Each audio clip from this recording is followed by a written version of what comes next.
Bismillahirrahmanirrahim. Assalamualaikum warahmatullahi wabarakatuh. Alhamdulillah wassalatu wassalamu ala rasulillah wa ala alihi wa sahbihi wa man walah amma ba'd.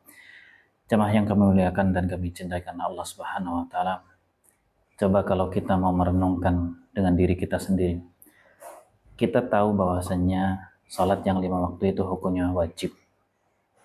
Dan namanya seorang muslim, ya pasti dia salat. Kan kita biasa mendengar celotehan atau guruan masyarakat bahwasanya ada yang namanya Islam KTP. Islam yang hanya mengaku-ngaku. Ya seorang muslim, mereka adalah orang-orang yang mengerjakan sholat yang 5 waktu. Karena kita sudah tahu tentang kewajiban sholat ini. Banyak dalil kemarin kita sudah sebutkan tentang dalil-dalil kewajiban sholat yang 5 waktu.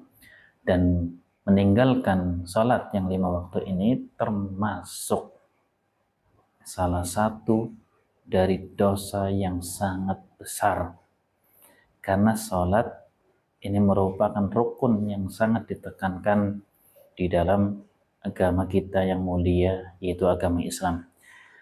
Tapi ketika kita sudah mengerjakan sholat pun, ya para jamaah sekalian, kadang kita ada kekurangan, ada hal-hal yang sering kita lupakan.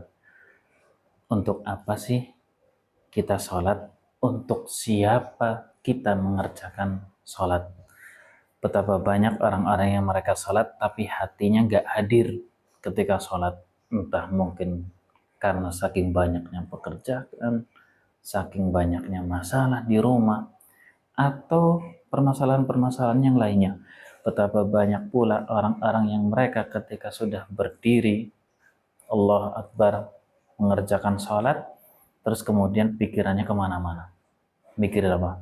Mikirin pekerjaannya, mikirin kompor, sudah dimatikan apa belum, mikirin air, sudah dimatikan apa belum, keinget kunci. Subhanallah, kadang-kadang kan kita seperti itu. Kadang-kadang kita lupa atau hati kita tidak hadir ketika kita mengerjakan sholat kita. Dan inilah pentingnya masalah niat. Ini adalah rukun yang pertama berkaitan dengan sholat kita, yaitu permasalahan niat. Dan Nabi kita Muhammad SAW sudah pernah menyampaikan kepada kita semua bahwasanya innamal a'malu binniyat, sesungguhnya amal itu tergantung niatnya. Wa innamal likulli imri'in ma nawa, dan setiap orang itu mendapatkan sesuai dengan apa yang dia niatkan. Dan niat ini para jamaah sekalian, tempatnya di mana? Apakah di lisan? Apakah di hati? Atau di mana? Kata para ulama, tempat niat, an-niyatu mahalluha al-qalbu. Tempatnya niat adalah di dalam hati. Wala mahallalaha fil lisan, dan bukan tempatnya di lisan. Di mana? Di ibadah yang mana? Fi jami'il a'mal, di semua ibadah. Jadi tempatnya niat itu di hati, bukan di lisan. Maka ketika kita mengerjakan sholat kita niatkan dalam hati. Ketika kita mengerjakan puasa, berniat dalam hati. Ketika berhaji, kita juga berniat di dalam hati. Ketika bersedekah, kita juga berniat di dalam hati kita.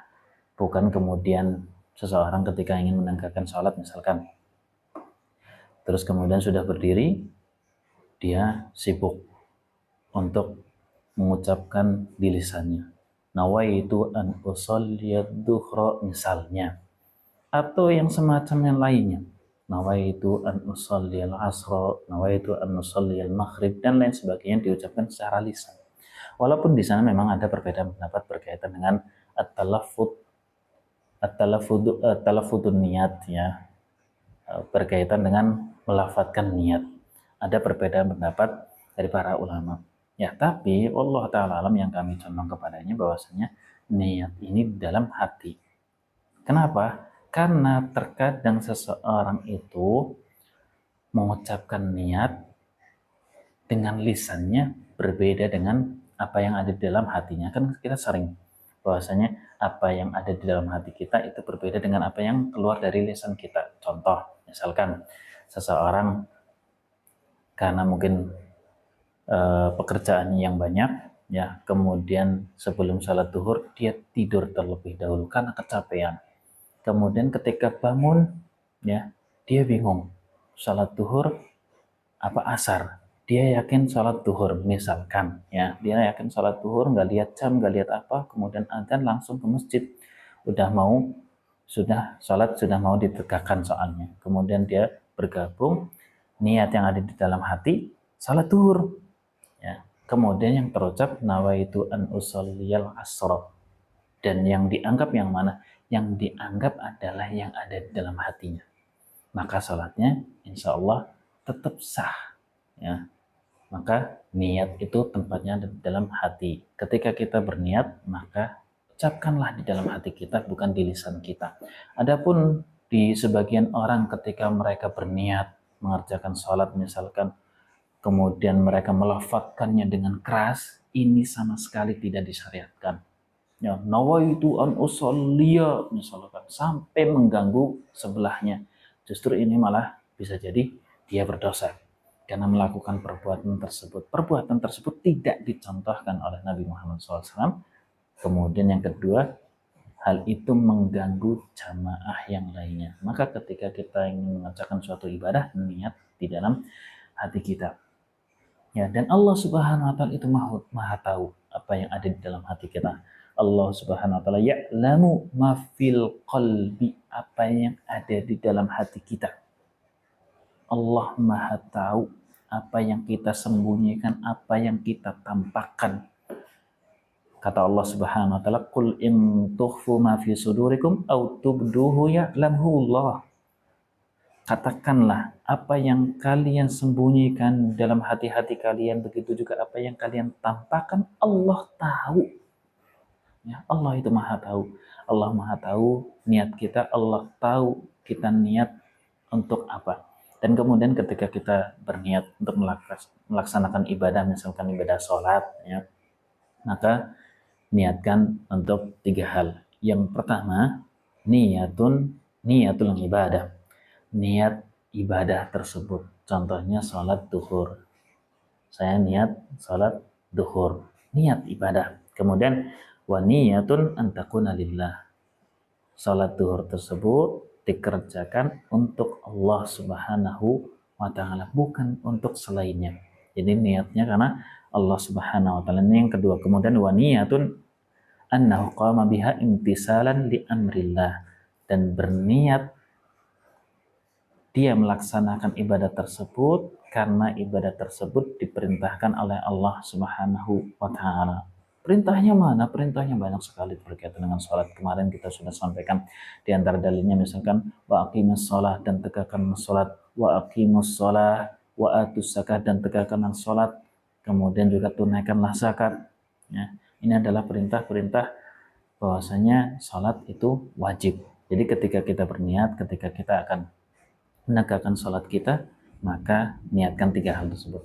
Allahu Akbar sambil kita berniat, niat sholat apa, kemudian niatnya karena Allah, dan ini adalah perintah dari Allah Subhanahu wa taala. Ya, jadi niat bebarengan dengan takbiratul ihram. Boleh tidak kalau niatnya sebelum takbiratul ihram? Boleh. Tapi ketika takbiratul ihram sudah Allahu Akbar terus kemudian baru niat, ini salah. Maka sholatnya tidak sah. Ya, maka kita harus memperhatikan ibadah kita. Para jamaah sekalian, ya, kita belajar agar ibadah kita semakin baik dan semakin sempurna. Karena masalah ini, masalah sholat ini masalah yang luar biasa, para jamaah sekalian. Banyak orang yang mereka ketika sholat, atau bahkan kita sholat itu tanpa ruh. Kita sholat tapi buru-buru, entah dikejar pekerjaan, entah dikejar waktu, entah dikejar apa. Padahal pekerjaannya di situ-situ aja. Waktu ya terus berjalan. Ya, kita sholat, tapi kita juga tetap mengerjakan perbuatan maksiat. Waliyadzubillah. Padahal Allah Subhanahu wa taala sudah mengatakan, Allah Ta'ala berfirman, Inna salata tanha 'anil fahsya'i wal munkar. Sesungguhnya salat itu menghalangi kalian dari perbuatan keji dan perbuatan mungkar. Ya, ketika kita salatnya baik, insya Allah kita dapat menjauhi perbuatan-perbuatan keji dan perbuatan-perbuatan mungkar. Kemudian, jemaah sekalian yang kami muliakan dan kami cintai karena Allah Subhanahu wa taala, kita ini subhanallah bisa duduk lama berjam-jam untuk memegang gadget-gadget kita, HP kita. Tapi kita meluangkan waktu untuk mengerjakan sholat kadang berat sekali. Padahal sholat itu paling cuma 10 menit, 15 menit. Tidak lama. Tapi ketika kita memegang HP kita bisa berjam-jam, ketika kita menyisihkan waktu atau menegakkan untuk sholat, kita terasa berat sekali. Kita bisa bangun pagi dalam urusan dunia, sebelum subuh kita sudah menyiapkan hal-hal urusan dunia kita, tapi subuhnya terkadang kita lupa. Kita ini hidup untuk beribadah. Kita hidup untuk mengabdi kepada Allah Subhanahu wa taala, bukan mengabdi kepada dunia. Maka kita semua harus introspeksi semuanya. Ya, kita mengerjakan dengan sebaik-baiknya salat kita agar nanti kelak bertemu dengan Allah Subhanahu wa taala kita tidak bingung ketika ditanya oleh Allah Subhanahu wa taala. Semoga ini bermanfaat bagi kita semuanya. Sallallahu alaihi Muhammad. Assalamualaikum warahmatullahi wabarakatuh.